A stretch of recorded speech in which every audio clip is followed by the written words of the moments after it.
Good morning. We're going to continue along with the same theme that we were discussing yesterday.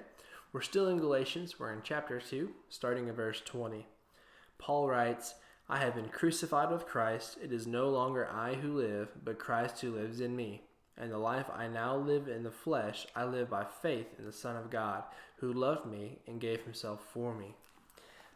It's kind of a graphic picture that Paul paints here, but at the same time it's very beautiful. He parallels that Christ's crucifixion is now what he has done for Christ. He didn't actually get crucified on a cross prior to writing this. He's saying that Christ gave up his life, and he ends this verse as well by saying that Christ did this because he loved Paul. Christ did it for me as well because he loves me. He did it for you because he loves you. Paul's saying because Christ did that, because Christ sacrificed his life for him, Paul now in turn wants to be a living sacrifice. He wants to give his life up for Christ.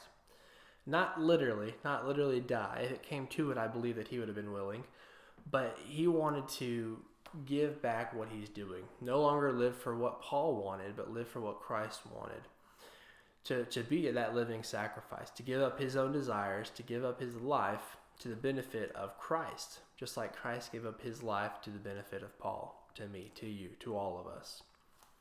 So that means him going from town to town, sharing Christ's love, sharing his gospel, and just trying his best to be a reflection of what Christ was for us.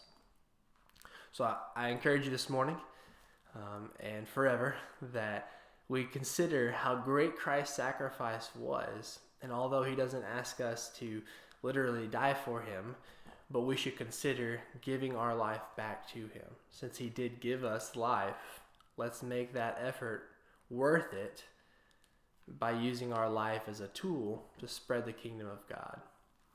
So, encourage you guys to assess that today. And I hope y'all have a great day. I'll see y'all tomorrow.